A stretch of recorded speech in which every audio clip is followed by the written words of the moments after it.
Hello, it's Tracy Crowder from the Splash Fabric of the Month Club, where we take the guesswork out of what to make. These are cinch bags, one of my favorite new products that I've made in a long time. It's a cute little box bottom bag. By now you guys maybe know how to make those, but I'm going to show you a new way. We did it a little bit with the market tote last month. I like to watercolor, especially when I travel and hike. So I have a little bag full of all the brushes and paints and my notebook, and I have it all where I can find it. So here we have 4 fabrics. I love these fabrics together. I think they're such a cute combination. And like we did before with the market totes, if you've been following along with our Fabric of the Month Club, you can mix and match so the pockets can alternate and go on. You know, the inside pocket can be a different color. That's totally up to you. It's just fun if you want to do that. And so you're going to download the sewing pattern called Cinch bags. And that is right here. We're going to make this first bag, the large bag. I just laid out all 4 fabrics, just flat this time, like this. 1, 2, 3, 4. Okay, and then what you want to do is just make sure that all their edges line up and they're straight, because I'm going to just use this as the bottom of the bag, or the side of the bag. This will be the side of the bag.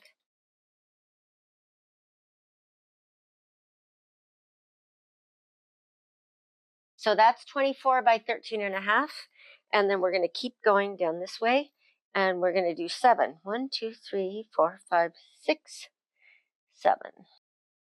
So that is one bag.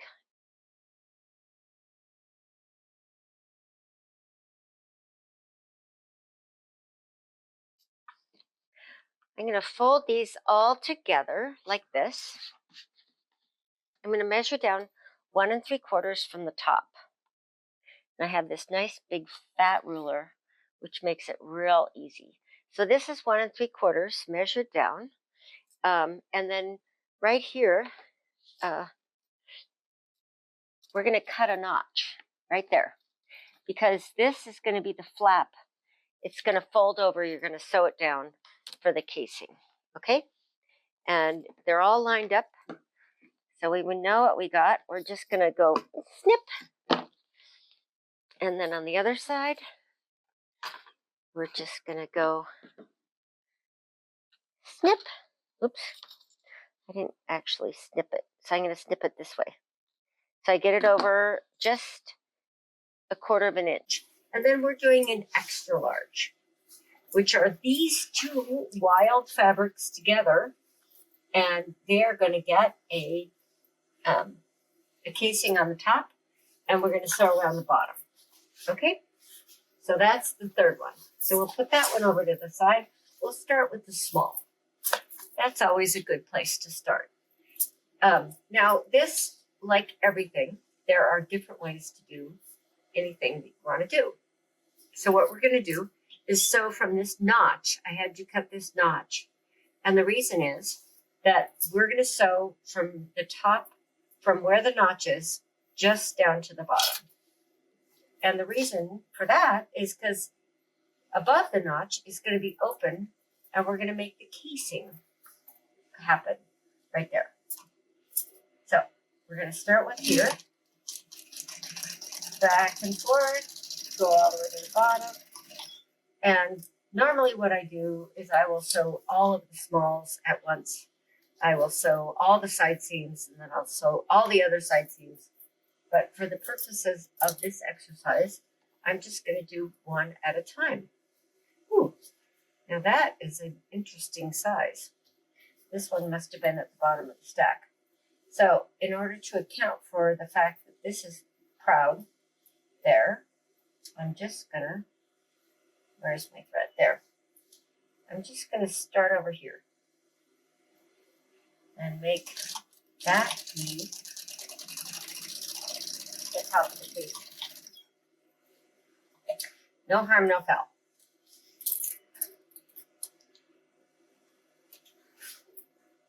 Okay, so we sewed all the way up to where the casing starts.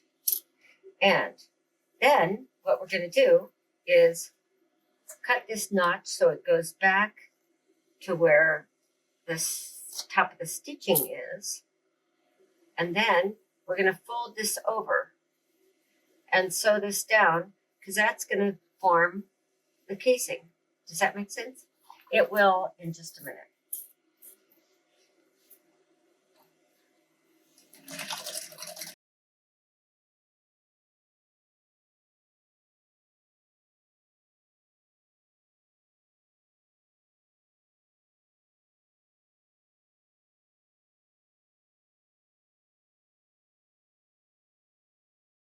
So this is going to be the casing. And all we have to do for the casing is, see how it's bound at the edges, which makes a clean edge. We're going to fold this down just so it goes below there, because we're going to stitch right here. So that's the edge of the casing, edge of the casing. We fold these down about an inch. And so the casing is 3/4 of an inch. So this is ready to sew, right? That's going to be the casing around the top. But first we're going to do the bottom. Now the bottom has a corner. And I'm just trying a new way to do this. My friend Leah said this is how we could do this. So I fold this down so it's exactly a 45-degree angle. This is, see how you can kind of see where that was folded? So that'll be straight down in line with this side seam. And what we need is to mark, let's see, 1.5 inches, 2 inches. Let's do 2. So 2 inches down from that corner, and 2 inches down this way from that corner. And then we just mark across the bottom like that. So that is an equilateral triangle. Is that what that's called? I think it is. So then we go right across here.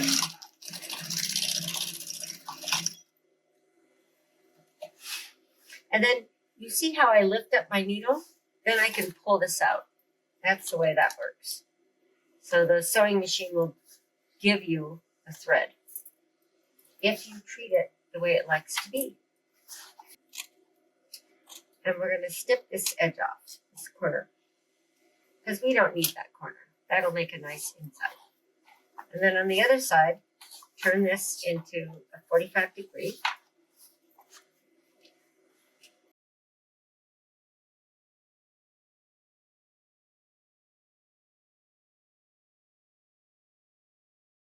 Okay, now we've got our little box bottom. So cute. So now I'm going to turn it inside out, and I poke my fingers into those corners so that they make little corners. So we go down 3/4 of an inch and start stitching. See, there's a mark on my machine at 3/4 of an inch. You could put a piece of tape if you don't have that, so that it's 3/4 of an inch over from your needle. That's a good size for a piece of paracord to go through. And what we want to do when we get to this corner, when we get to the outside edge, is we push, just finger press the seam allowance over to one side and underneath this casing.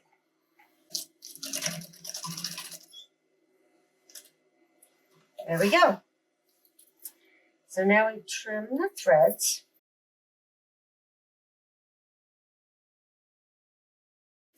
Okay, there it is. All we have to do is add the paracord. I think I'll do that at the end, okay? This is our large bag. So it has an outside that is looping and then an inside pocket that is out of the cats. So first we're going to take the cats and fold down the top edge of the pocket. And we're just going to finger fold that down, get it started.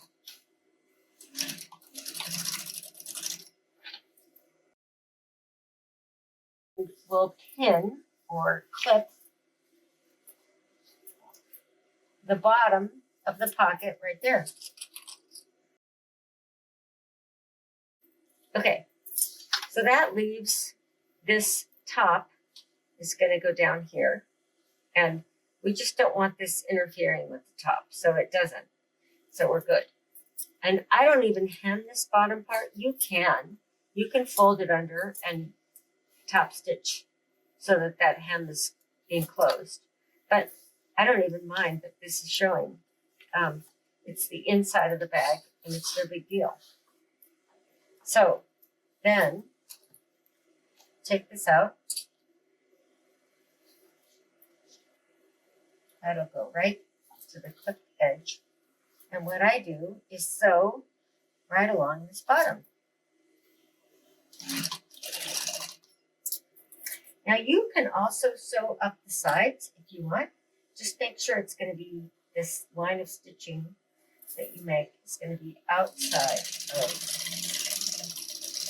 your seam allowance, your seam to sew the side seam. But I don't think I'm going to do that right now. It doesn't really. Oh, we forgot to stitch the middle of the pocket down. So what we're going to do is find the middle of the pocket. There, that's the middle. And it goes all the way down to the bottom.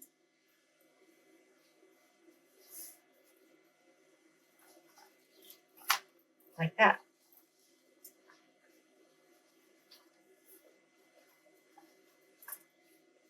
And you finger press. You just fold the middle. Now, we're going to start at the top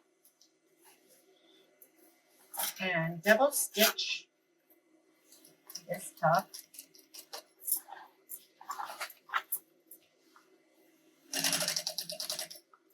And go down to where the finger press is at the bottom.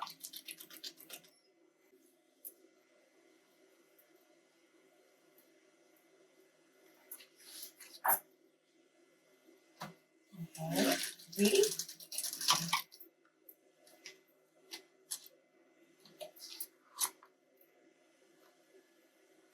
We'll just trim that little bit off. I don't know why it's dangling.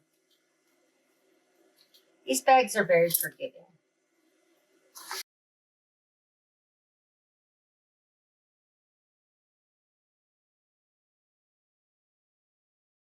So now we have the top casing ready to sew down.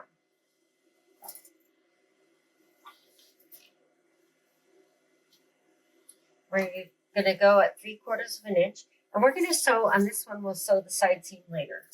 We'll see how that goes.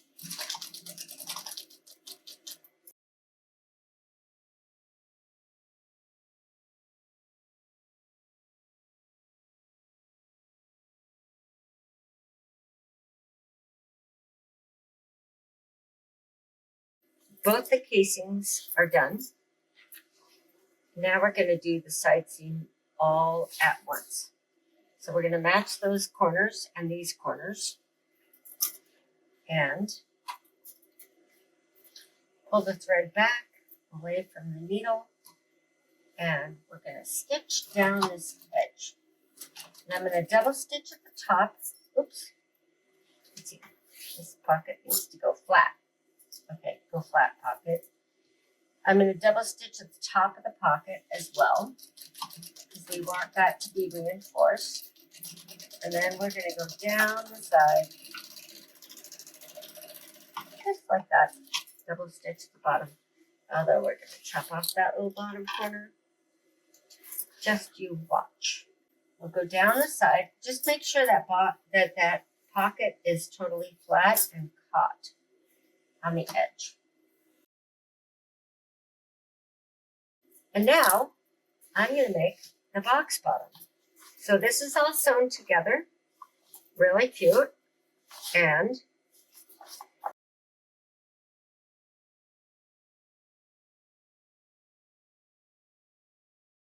this time I'm going to go 2.5 inches over. Because I'm going to make a nice proud bottom. You can go 2 inches. You can do whatever you want. You could go 3 inches and make it a really deep bag.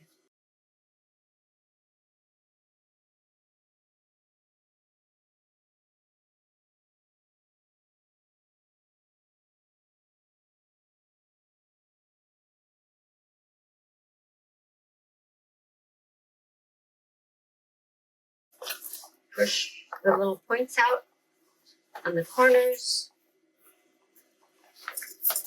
Yes. So there's the front. And we're going to put the drawstring at the top. Perfect. Just so you know, these larger cinch bags don't have a separate pattern, a sewing pattern. But I just made them out of the pieces left over, and I thought it was really fun to make a big one.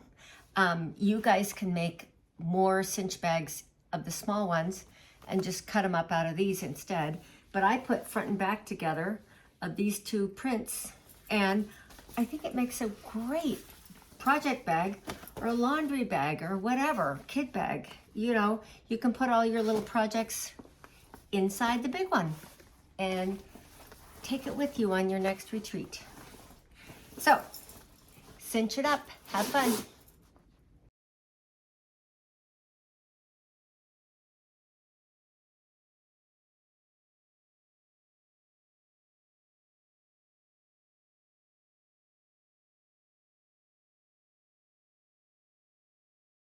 The question that you may be asking is how to put the cinch in a cinch bag. Now we want it to be, some people use just one string and they put a toggle on one side. That's an option. I don't like to use anything extra. I like the simplicity of having just the cinch concept. And then you can use the loops to tie it onto something or hang it from your arm while you're walking around knitting. People do that, you know. So what you do is you take your strings, in this case they're paracord, sealed at both ends, 22 inches, and you can always find a safety pin, a good old-fashioned safety pin. Okay? I made a wire. If you're going to do this a lot, you can make a wire. I made a wire out of a coat hanger, and I cut it off, just the kind that you have in your clothes closet, and made a loop at each end. So for the longer ones, that's pretty handy. But short of that, just take your plain old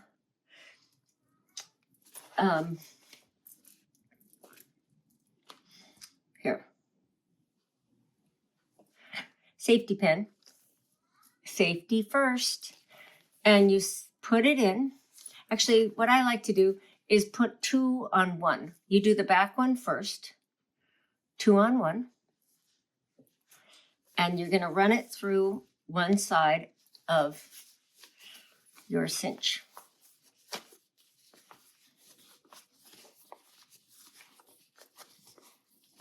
Okay? There we go.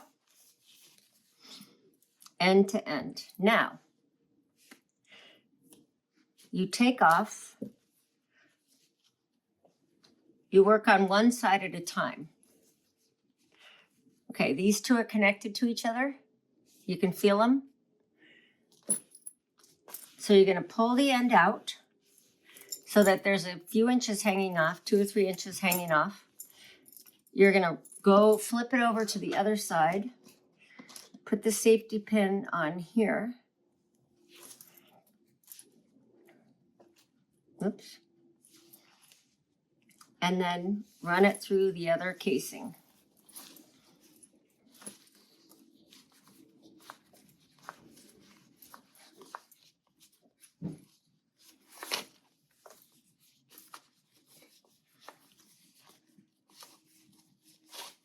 There we go. Tie these two together, right? Now you know that these are connected to each other because you pull on both of them and one of them doesn't come out. So you'll know if you're doing it right. Okay, there's the back one side. Done. Tie it up. Tie it tight enough, it's not going to come off. Ends are sealed.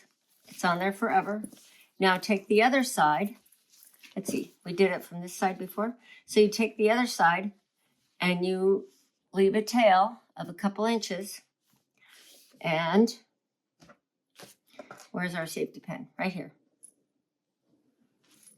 Okay, just poke it on through there. It's not going to come out because you sealed that end. And run it through the other side.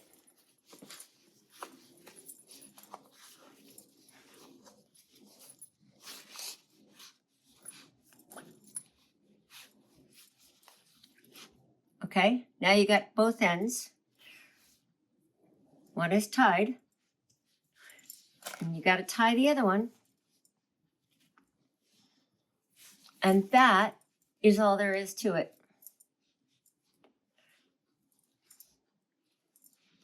Oops, got to get both ends through. Whoops. That's why I like to leave a long enough tail so that tying this tie isn't hard. And so it's generous enough that you've got a long enough loop to grab onto. And then you cinch it up. All righty. So what are you going to put in there? All the things. And your safety pins. So once again, we have outdone ourselves making all of these bags out of 4 half yards or 2 whole yards of splash fabric. And I hope you've enjoyed this tutorial. Thanks for watching. Follow us on our Splash Fabric Insiders group on Facebook, and share with us how you do with your sewing projects. Happy sewing!